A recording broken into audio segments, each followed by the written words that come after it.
નમસ્કાર મિત્રો, ગુજરાતી વાર્તા સાંભળવા માટે આવ્યા છો? ચાલો આપણે વાર્તાની શરૂઆત કરી। પ્રેરણા એક સાદી અને નમ્ર છોકરી અમદાવાદની લાઇબ્રેરીમાં કામ કરતી હતી।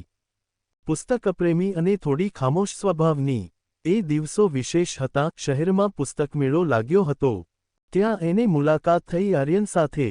આર્યન એક નવીન લેખક, શાયરી અને લઘુકથાઓ લખતો। થોડી દુનિયાદારીથી દૂર, પરંતુ હૃદયથી સાફ।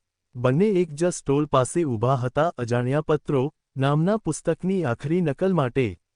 માફ કરશો, આ પુસ્તક હું જોઈ રહ્યો હતો, આર્યન બોલ્યો। પ્રેરણાએ હળવે સ્મિત સાથે પુસ્તક પાછળથી હાથ ખસાવ્યો।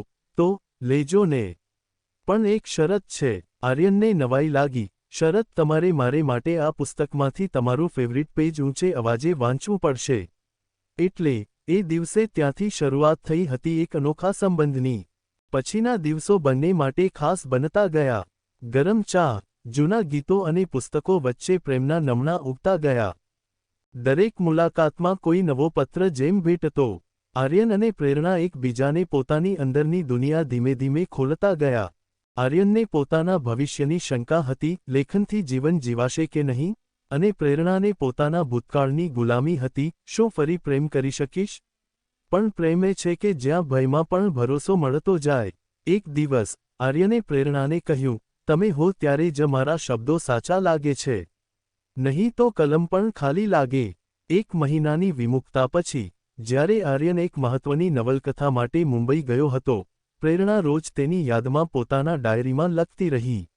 આર્યન પાછો આવ્યો, પુસ્તકમેળાના ટિકિટ સાથે।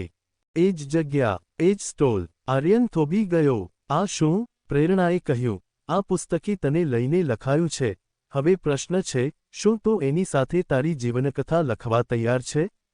આર્યને ચોક્કસ જવાબ આપ્યો, એક નમ્ર કિસમથી હસતા અને પાંખો ખુલતી આંખો સાથે। હવે દરેક પાનું તારા નામે। આર્યન અને પ્રેરણાનું સંબંધ હવે લયમાં આવતું હતું। પુસ્તકમેળા બાદ આર્યનનું નવું પુસ્તક લોકપ્રિય બન્યું અને હવે તેઓ બંને મળીને લખવાનો વિચાર કરતા। એક સાંજની વાત છે, જ્યારે પ્રેરણા લાઇબ્રેરી બંધ કરીને ઘેર આવી, ત્યાં ટેબલ પર એક પત્ર હતો, પણ એ આર્યનનો લખેલો લાગતો નહોતો। ખોલ્યું, વાંચ્યું, પ્રેરણા, હું જાણું છું કે તું આર્યન સાથે ખુશ છે, પણ ભૂતકાળ ભૂલાય છે? હું હજી પણ એ દિવસ યાદ કરું છું જ્યારે તું મારાથી સદાય માટે દૂર ગઈ। મને ફક્ત તારો એક જવાબ જોઈતો છે, શું તું ફરી એક વાર મને જોઈ શકે છે? દેવ, પ્રેરણાનો ભૂતકાળ, એક એવો વ્યક્તિ જેને પાછળ છોડી દીધો હતો। એ સંબોધનમાં દુઃખ, પસ્તાવા અને થોડી આશા પણ છુપાયેલી હતી। પ્રેરણાના મનમાં વાવાઝોડું ચાલતું। આર્યન જે પ્રેમ આપે છે એ શાંત, સ્થિર અને તીવ્ર છે, પણ દેવનો પત્ર એ ભૂતકાળના દરવાજા ખોલી રહ્યો હતો, જેને એને પૂરપાટ બંધ કરી દીધો હતો। એ દિવસે રાત્રે આર્યને ખબર પડી કે પ્રેરણા થોડી ઉદાસ છે। તને શું થયું છે? એણે હાથ પકડીને પૂછ્યું।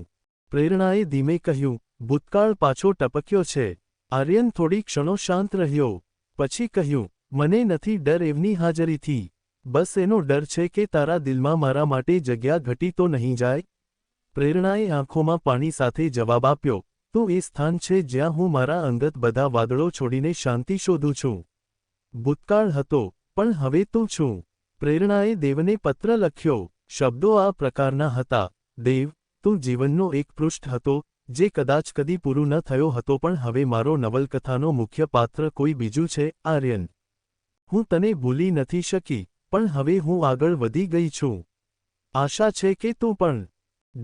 અવતરણ ચિહ્ન। પત્ર મોકલ્યો, દીવો બળ્યો। આર્યન તેટલામાં ચાહ લઈને આવ્યો। બંને વાંસળીના સંગીત વચ્ચે બેસીને નવી વાર્તાની રચના કરતા રહ્યા। પ્રેરણા અને આર્યન હવે નક્કી કરે છે કે એક નવું જીવન શરૂ કરવું છે, સાથે રહેવું છે। એક નાનકડું ફ્લેટ ભાડે લઈને બંનેએ શરૂઆત કરી। ઘર કાચું હતું, પણ પ્રેમથી ભરેલું। આર્યન લખે, પ્રેરણા વાંચે અને સાંજે બંને ગમે ત્યારે રસ્તાની પાંદડે વડીલાની ચા પીને જીવનની વાતો કરે। એક સાંજ આર્યને એક મોટું ઓફર મળ્યું। એક પબ્લિશિંગ હાઉસે એની નવલકથા પર વેબ સિરીઝ બનાવવા ઓફર આપી। પ્રેરણા, જો આ સિરીઝ બની, તો આપણું જીવન બદલાઈ શકે છે। પ્રેરણા ખુશ પણ હતી, પણ થોડી ડરી પણ ગઈ, બદલાવ ક્યાંક આપણને એકબીજાથી દૂર તો નહીં કરે ને? જેમ જેમ આર્યન સફળ થતો ગયો, તેમ તેમ એની વ્યસ્તતા વધી। પહેલાની જેવી લમણિયા સાંજ હવે શેડ્યુલ બેસ્ટ થઈ ગઈ. પ્રેરણા સતત એની સાથે રહી, સપોર્ટ આપતી રહી, પણ એના દિલની લોન સાયલન્સ હવે ઊંડો થતો ગયો. એક રાત્રે જ્યારે આર્યન મુંબઈમાં હતો શૂટ માટે, ત્યારે પ્રેરણાએ એની ડાયરીમાં લખ્યું, જ્યારે પ્રેમ માત્ર યાદોમાં રહી જાય, ત્યારે સાથ છતાં સાથ લાગતો નથી. હું એની સફળતાથી ખુશ છું, પણ શું હું હજુ પણ એની વાર્તાનો હિસ્સો છું? પ્રેરણા એક દિવસ અચાનક આર્યનનો ફોન ઉઠાવતી નથી. એ ઘર છોડીને એની બારીક દુનિયામાં પાછી જાય છે, લાઇબ્રેરી, શાંતિ અને પોતાના પેજીસ વચ્ચે. આર્યન ચિંતા કરે છે. એની સ્ટાર લાઇફમાં એની પ્રેમકથાનો કેન્દ્રીય પાત્ર ગાયબ છે. એ દિવસે આર્યને પ્રેરણાની લાઇબ્રેરી પાસે જ ઊભો રહીને પ્રત્યક્ષ મળી પૂછ્યું, શું હું તારી વાર્તામાં આજે પણ છું? પ્રેરણાએ આંખ ઊંચી કરી, થોડી તટસ્થતા અને ઊંડા પ્રેમ સાથે કહ્યું, તું હતો, તું છે, પણ હવે પૂછવું પડે એ દુઃખદ છે. આર્યને રાતે આખું શૂટ કેન્સલ કરી દીધું. એક નવો પત્ર લખ્યો, એ જ પુસ્તક જે પહેલાં પુસ્તક મેળામાં મળ્યું હતું, અજાણ્યા પત્રો. એની અંદર એક નવો પત્ર મૂક્યો, પ્રેરણા, તું હતી તો મારે લવાનું મન થતું. તું ગઈ એટલે મારું લેખન લોકપ્રિય બન્યું, પણ ખાલી લાગ્યું. તું મારી વાર્તાની અંતિમ પંક્તિ નથી, તું એ શરૂઆત છે જ્યાં હું જીવવાનું શીખ્યો. હું એક કથાકાર છું, પણ તું મારા જીવનની સૌથી સુંદર પાંખ છે. પાછી આવ, નહીં તો હું શબ્દોનો અર્થ ખોઈ બેસીશ. પ્રેરણાએ પત્ર વાંચ્યો, હળવો સમીરો આવ્યો, આંખો ભીની થઈ ગઈ, અને પાછી વળી. આવી જ સ્ટોરી સાંભળવા માટે ચેનલને સબસ્ક્રાઇબ. મિત્રો, ધન્યવાદ.